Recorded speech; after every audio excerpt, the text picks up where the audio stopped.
Hey everybody, Beeries here. Welcome to the very first Axed Gaming podcast in existence. We're changing up the Axe format a little bit to include a little bit of gaming news as well as channel news, just general Minecraft news.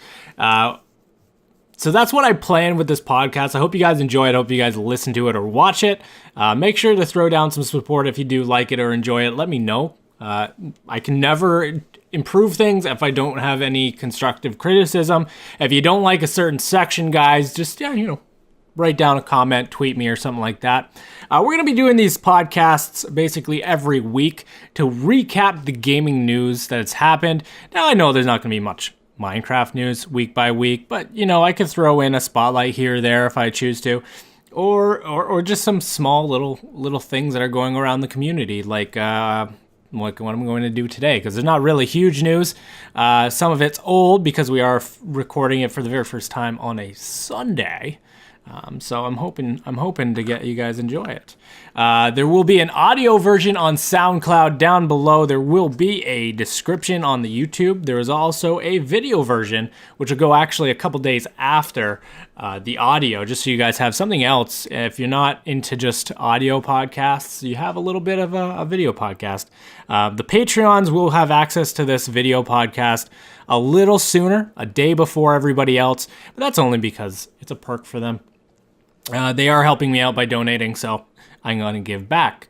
The format will go as I say, channel news, Minecraft news, gaming news, and then we'll go into listener viewer emails or comments. So guys, definitely there is a comment section for you if you want to ask me some gaming questions or just have a question in terms of anything to do with gaming. Just throw it down in the comments down below.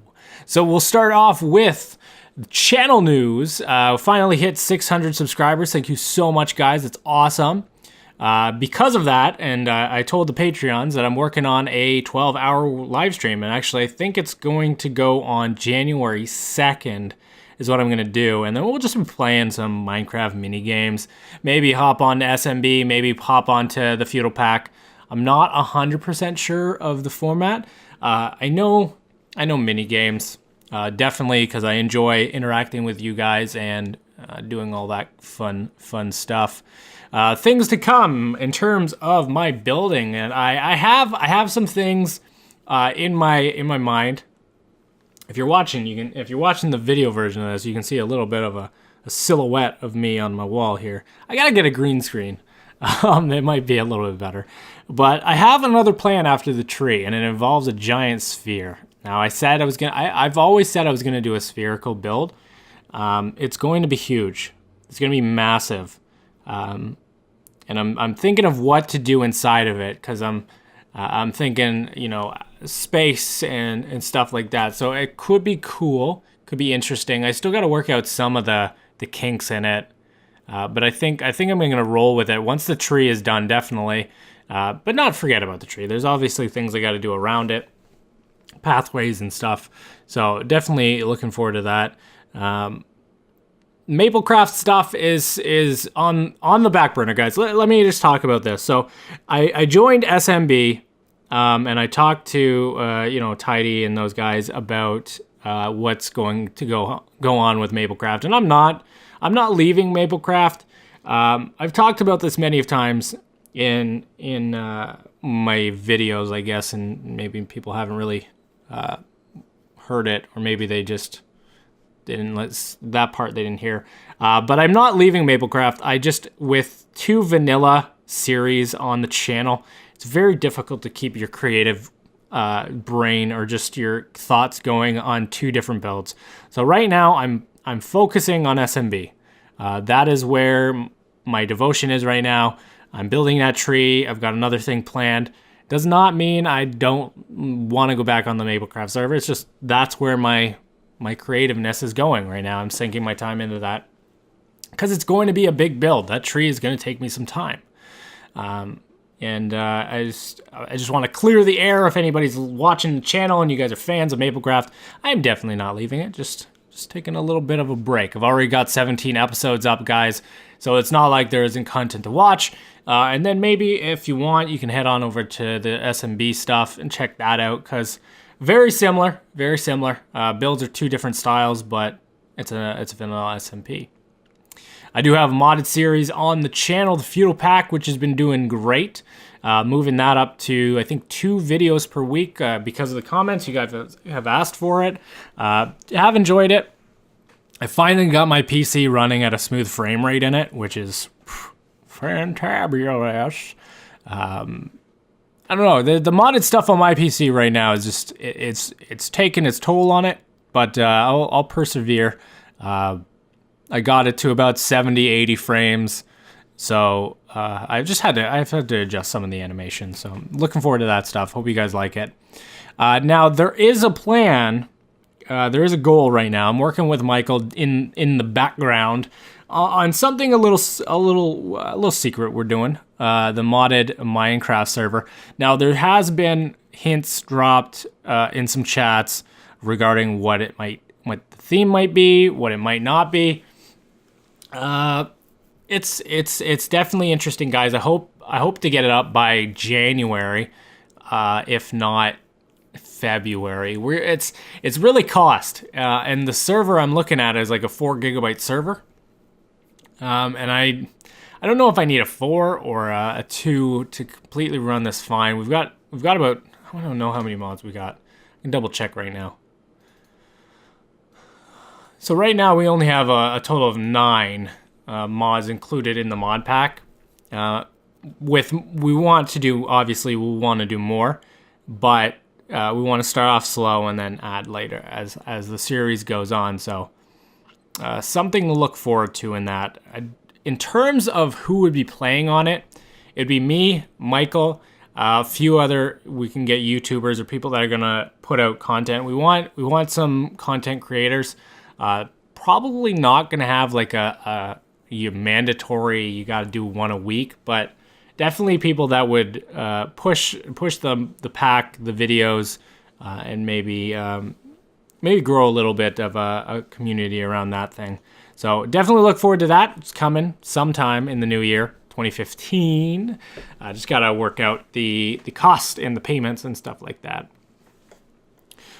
Patreon stuff has been upgraded. Obviously, I talked about the video stuff. That's a perk, why it's happening. Obviously, I want to give back to the people that are helping me out.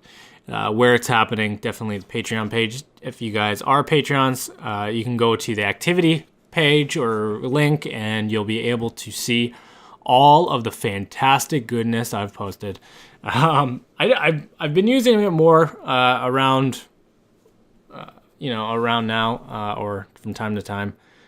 Just posting up like graphics that aren't really done yet, stuff like that. Things I'm using, things I'm building. I do have a creative world. I don't really use it, but I do like to set some. If I'm gonna do something really, really, really big and kind of detailed, I might bring it into a creative world. Just try to knock out some stuff. All right, guys, we're going on to the Minecraft news of this week. Horses have been added to the Xbox 360 and Xbox One editions of the game. Welcome, console gamers, to the jankiest ride you'll ever have. I don't like horses, but cool for them. Adds a little bit. I've heard about a few bugs. I saw a tweet regarding somebody leaving a horse off in the wilderness and letting the chunk unload, and then they go back and it's not there, or something odd to do with their horse just disappearing. So that's, I want to wonder if there's still some bugs around it. Definitely cool that they have it. I'm not the biggest horseman myself. The ride is dangerous. It's a dangerous ride. So congrats, dudes. The biggest one though of the week is Telltale working on a story mode for Minecraft. This is absolutely crazy. Where did this come from? No one thought about Telltale working on a Minecraft game. Telltale, obviously known for their adventure games. You have Escape from Monkey Island, The Walking Dead, Game of Thrones, The Wolf Among Us, stuff like that. Very old school click-based adventure. I loved The Walking Dead Season 1. I haven't had an opportunity to play number 2. This announcement, though, gets me really excited. It's just my favorite story-driven games or developer meeting Minecraft is kind of cool. There's a few little things that Mojang put on their news site. I guess Telltale might have also put them up. So the Minecraft story mode will be a narrative-driven video game created by Telltale, obviously, about Minecraft. It's not going to be the story of Steve. So that's what they specifically said. We're not intending to create an official story for Steve or explaining the world of Minecraft in detail. So it's just basically going to be a really cool game set in the Minecraft universe. I'm really hoping to see what they do. I mean, there's the dragon, there's withers, there's witches and zombies and all those fun things that they could incorporate into like a story-driven game. And I think that would be really, really cool.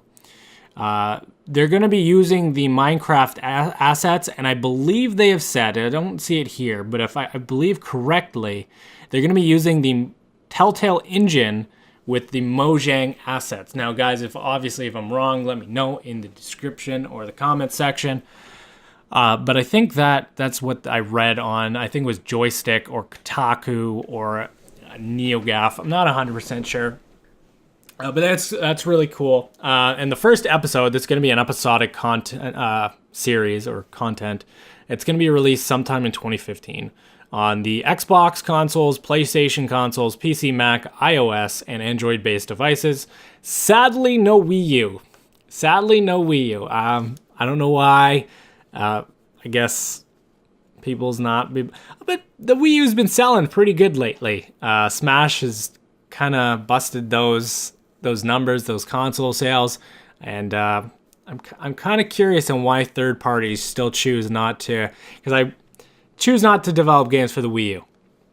It is a system with a tablet, so touch-based adventure might work well on it, but, you know, I guess maybe Nintendo's not going out and saying, hey, Telltale, we need your games on our system.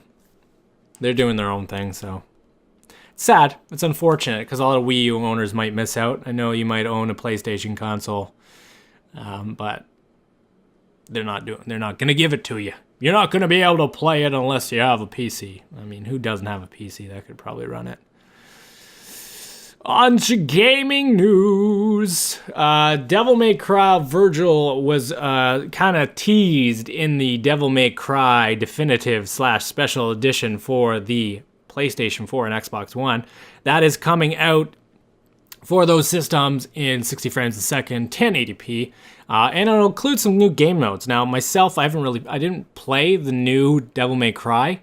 And for those who don't know, this was something that goes back to like the PS2 generation. There was links for this to be a Resident Evil title, but it's nice to see. I mean, I'm starting to get a little sick of developers making the definite or definitive version edition.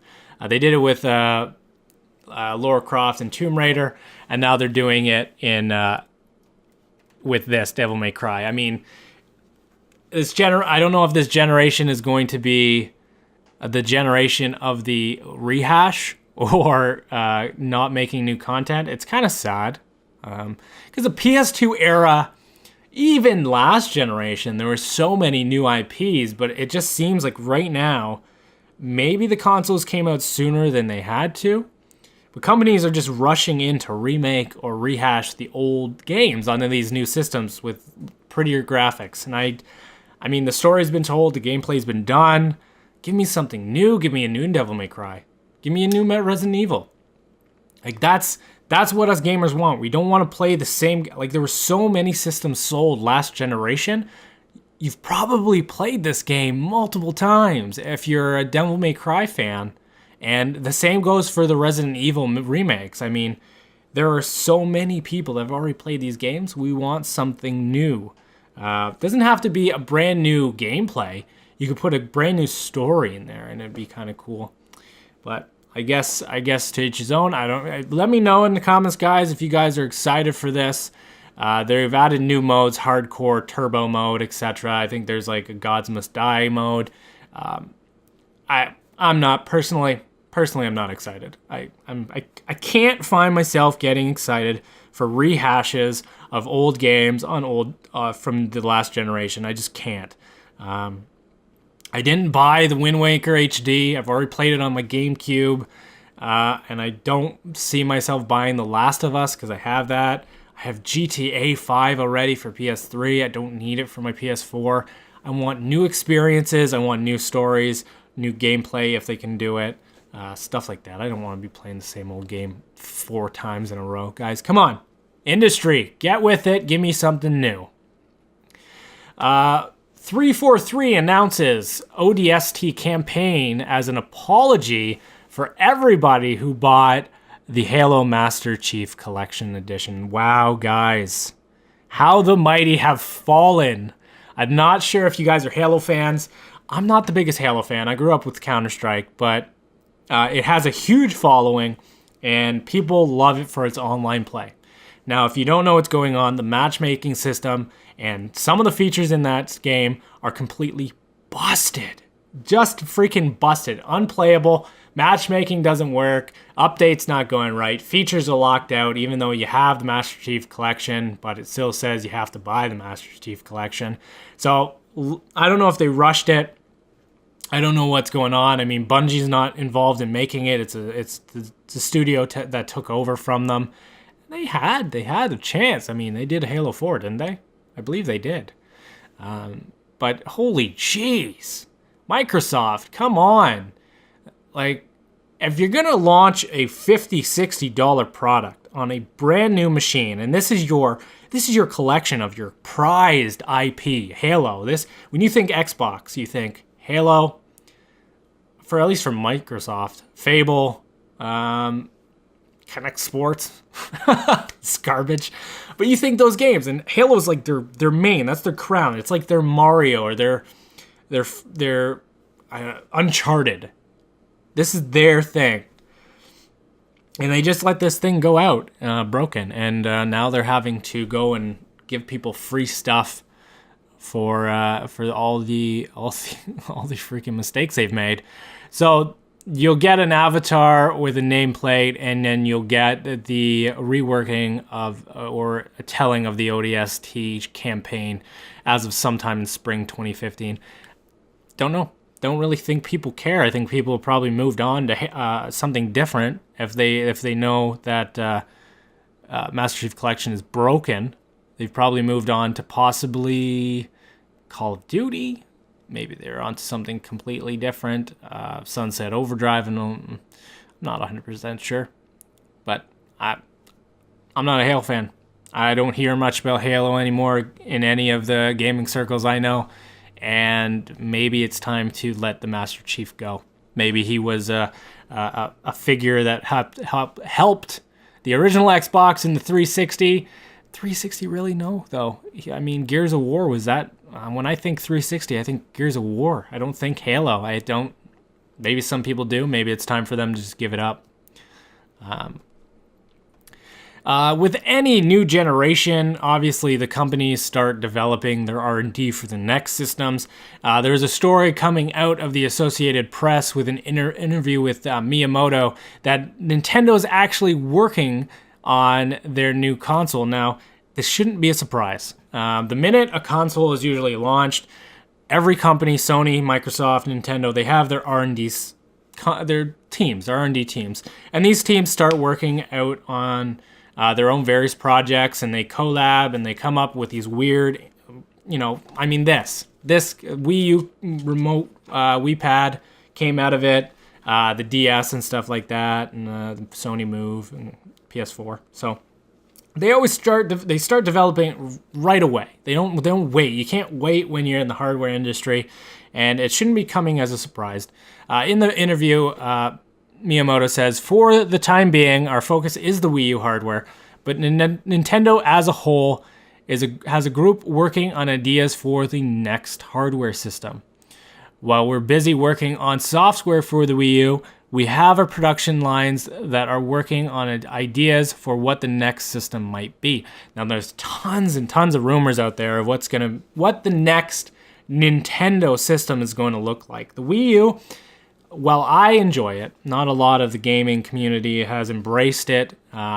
It's not as powerful as the Xbox One or the PS4, but Nintendo, with their own engines and their own art style, have been able to maximize the potential of this system without those extra costs involved. I mean, the Wii U is cheaper than both of those systems, but Mario Kart 8 runs at 720p, 60 frames a second.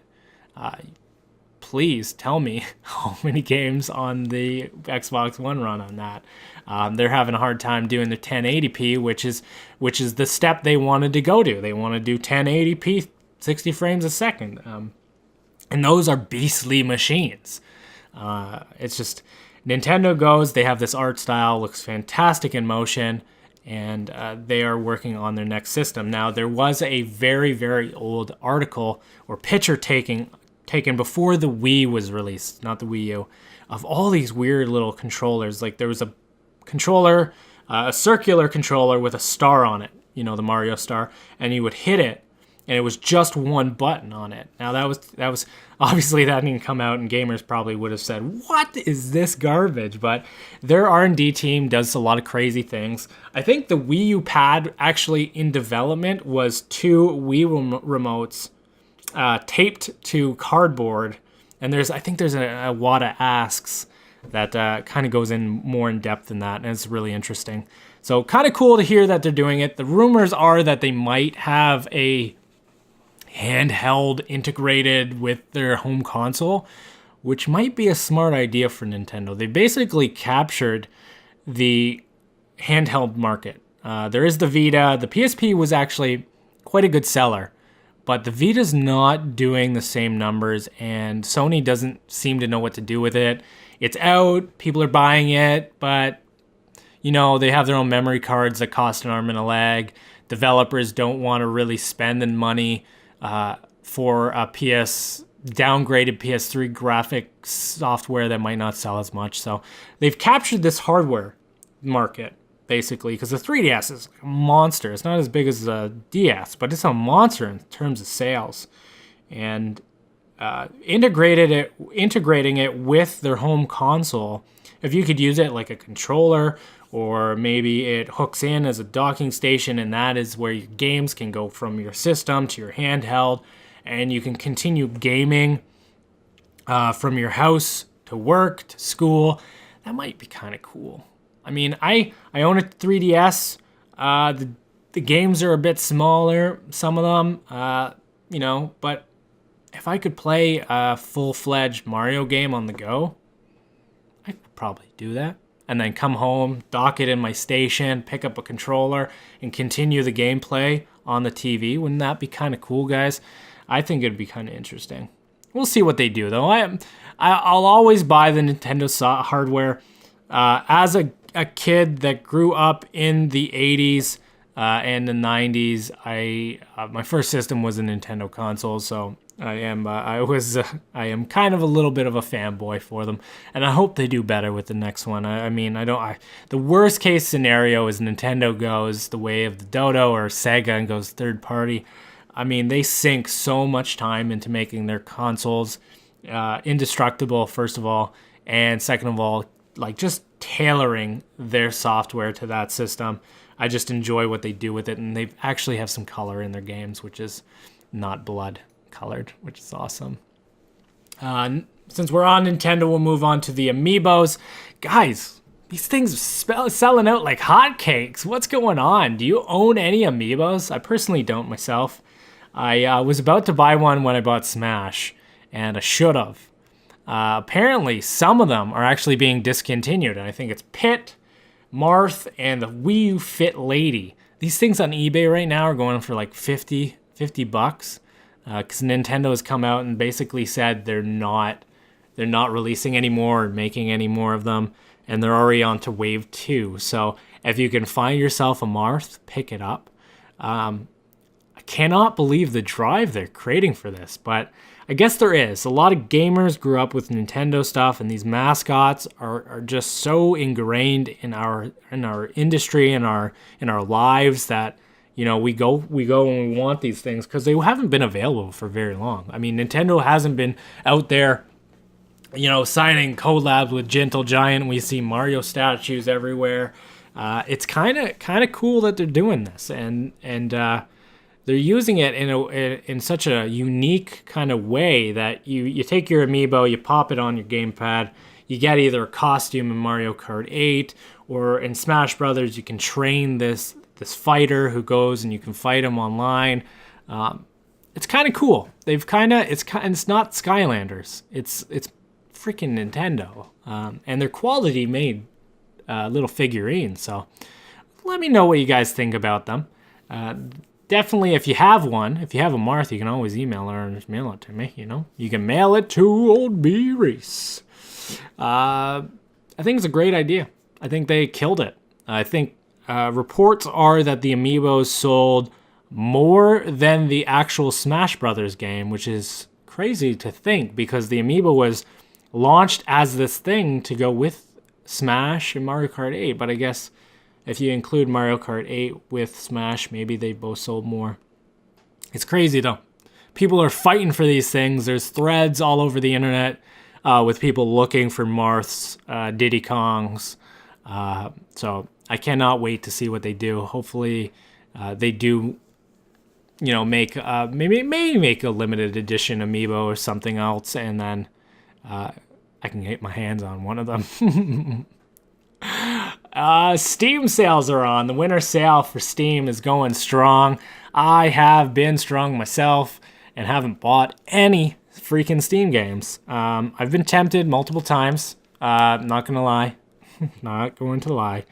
I kind of want to buy KOTOR. And my buddy, I think it was Endless Dungeon, he said was pretty good. But I'm gonna stick strong. Stick to my plan of not spending, not letting Valve win my money. Because my wallet has been beaten up by Steam so many years. They've got their summer sale, their winter sale, their spring sale, and all these sales keep going on. And it might be turning into too many. Maybe because it seems like the same games are going on sale, and I already own them from the last sale. So that's happening. Now, if you guys purchased any Steam games, give me a list down below in the comments. And if you're listening to this, shoot it. Go to the YouTube channel.